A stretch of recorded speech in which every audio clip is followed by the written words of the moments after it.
What's going on, everyone? Tony Ivanov here with another video lesson, and today I'm going to talk about the three stocks I traded.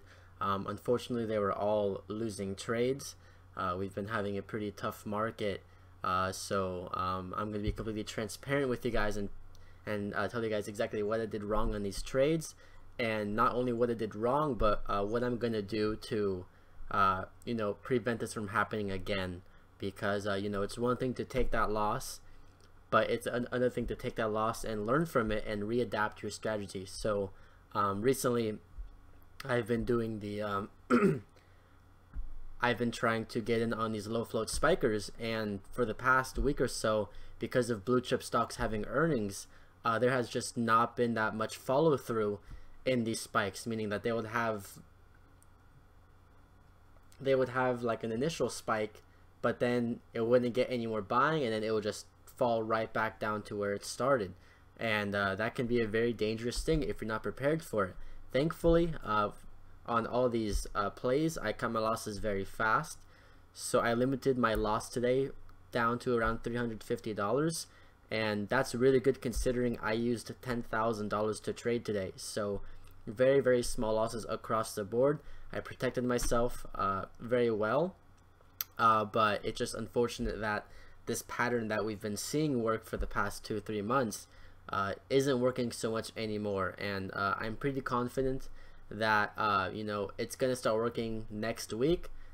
In my opinion, the reason why this is happening is because of the blue chip stocks having earnings. So Facebook, Apple, Alibaba, Google, all those stocks having earnings releases is taking away volume from the small caps, and everyone's trading those stocks for now. Once the earnings season blows over, I really do believe that we will regain the momentum in the penny stock market, and then we'll be good to go.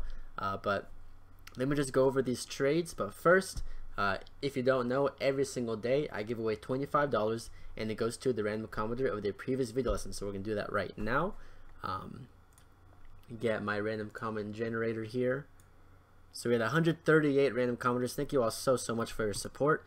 That was a really late video I posted last night. I didn't even use a thumbnail on it or anything, mainly just because I just got it out there and I went to bed because it was pretty late.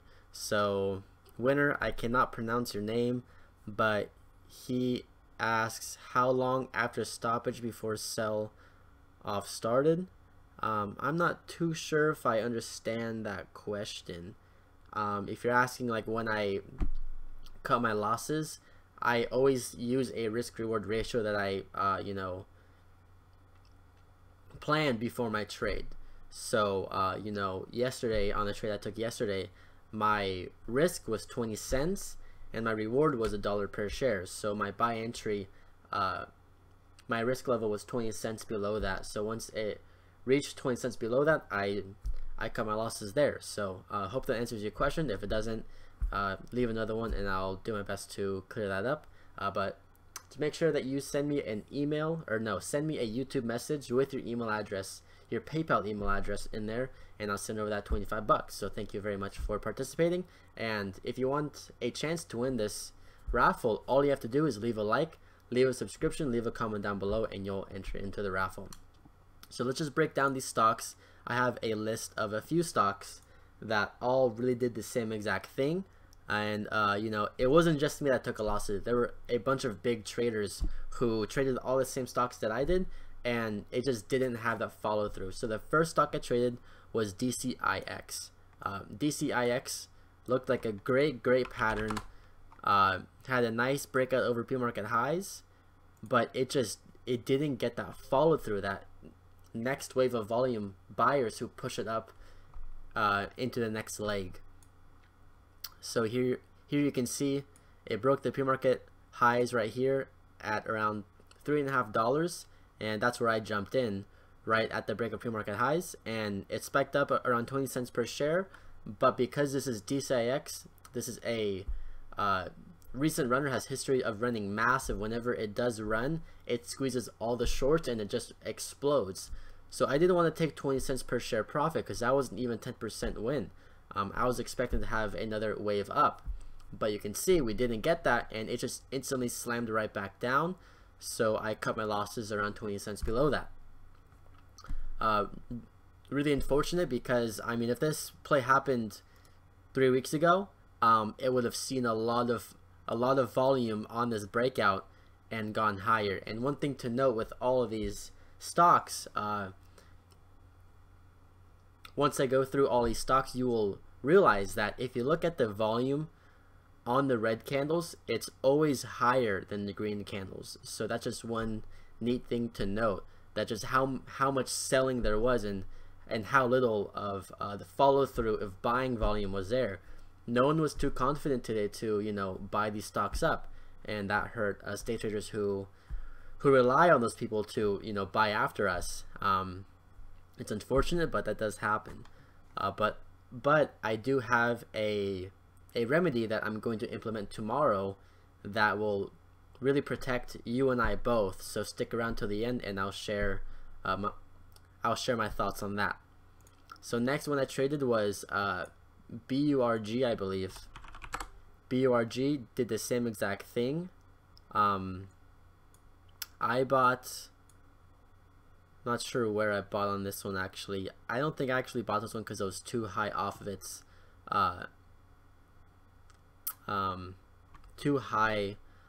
breakout there. But I was watching it, had a pretty good spike from the 390s up to $4.50, but you know, that's around a 20% win, so that's really good. But you know, these low float spikes, we've been seeing them go 50 to 100%, so it was really unexpected for this to have this large run and then just collapse and go even further down. So okay, now I remember this one. I did play this one, and I got in here at around $4.20, and once I started seeing that it just wasn't making higher highs and it just was having a bunch of selling, I cut my losses once I saw that, okay, doesn't look like it's gonna have that volume rush in to buy it, and I don't want to be the one to sell after everyone else. So I protected myself just in case it collapsed, and I took that small loss of like 10 cents per share, and you can see right afterwards it just collapsed. And some people got really burned by this one because in 3 minutes it dropped 16%. So definitely hurt some traders there, and you know, it's kind of just unusual that this would happen, that it would just have a massive sell-off so hard that it went even lower than its the starting spike price. So that was very interesting. Next one that spiked up was OXBR. I didn't trade OXBR just because it happened way too fast, and by this point I was looking at all of these stocks and I was thinking like none of these are seeing follow through, so I don't want to risk buying the first spike because there's a high chance, based on the other stocks today, that it will not you know, break out and go higher. So OXBR was the same exact thing. We had a nice little morning spike here, popped up on the low float window on my trade ideas alerts, popped up, hit resistance at $2.65, and you can see we had a nice double top here. These two candles had these long top wicks that both topped out at 265. So right when I saw that, I knew that this was going to pull back, and I told all my traders, OXBR, stay away. It is not going to have follow through. And you can see it did just that. It collapsed and then became very illiquid. So last but not least, the one that had the most potential to have a spike was BSPM, and you know, it just didn't work. So this was the only one that had one spike and then it tried to have another second leg up. So BSPM, I didn't trade it here in this initial run up. The point where I was buying, let me look at my statement actually, just so I can clear this up, exactly where I bought BSPM, because I'm pretty sure I did trade BSPM. If not trading it, then I definitely was watching it. So let me get into Okay, yeah, I see it right here. BSPM, view all alerts. Let's see, BSPM I bought at $3.60, so almost near the top, which was, you know, a pretty bad purchase. The point that I bought was on the break of here, so not the first spike. I was waiting until I had that pullback, that consolidation, and it broke this little flag formation here, this little wedge that you can see. So once I saw it break that wedge on good volume, I was expecting it to have that you know, volume and follow through, break over this flag, break over high of day, and have another leg up. But you can see it spiked up, got very close to the high of day, 372, but then just slammed right back down. So once I saw that, cut my losses, didn't want to deal with it, and it went lower. So yeah, we just didn't have that volume that we needed to have these big spikes. So I'm definitely going to take this into consideration, that it doesn't seem like it's a good time to be as aggressive right now for the next coming weeks. Just, you know, play it safe, get those good entries, and lock in those, you know, 10-20 cent per share profits, because I mean, they're not the greatest, but you know, at least it's green. And so my plan for tomorrow is, because one, it's going to be a Friday, and on Fridays we usually have more of these low float spikes, because people who are holding these stocks as a short position, they don't want to hold their shares short over the weekend. So if it starts to spike up, we're going to be seeing a bunch of people who are short buy back their shares, because they don't even want to risk a short squeeze. But my plan for tomorrow is I'm not going to buy the initial spike, because based off of today, the first spike isn't enough proof that this will be a runner. I'm going to wait until it has that pullback, the consolidation, and wait until it breaks out to new highs on the second leg up.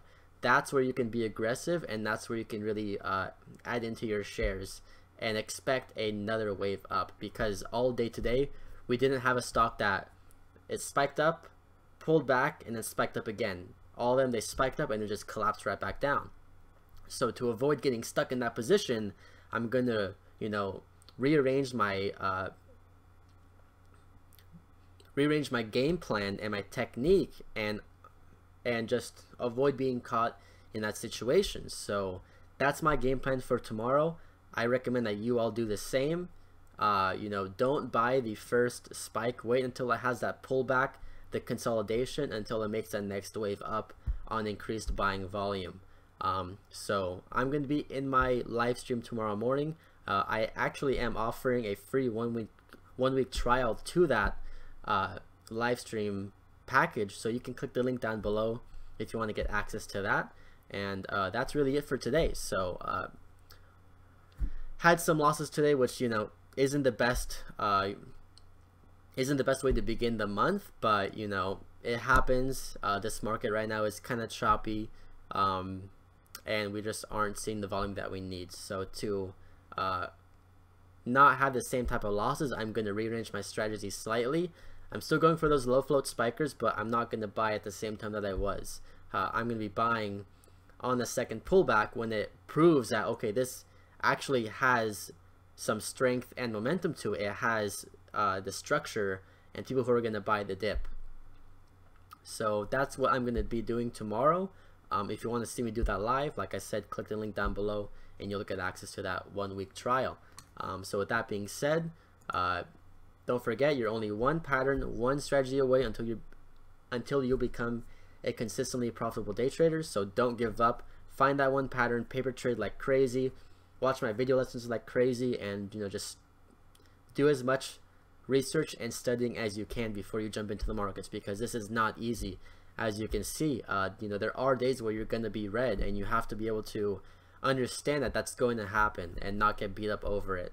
The best thing you can do is learn from your losses, learn what you did wrong, and adapt your strategy. That's what I'm doing right now. I've adapted my plan to not buy that first spike. I'm going to wait, like I said, going to wait until we have that pullback, the consolidation, until we have that next leg up. So we'll see how that works tomorrow. If it works out, awesome, we'll lock in some profits. If it doesn't, oh well, we'll cut our losses quickly and, you know, live to trade another day. That's really the main thing that you have to understand, is that when you cut your losses quickly, yes, you do take a loss, but at least you're not exploding your account, taking a big, you know, huge loss that's like half your account size. When you cut your losses quickly, you live to trade another day. So those are my thoughts. Thank you all for watching. I really do appreciate it, and I'll see you guys tomorrow.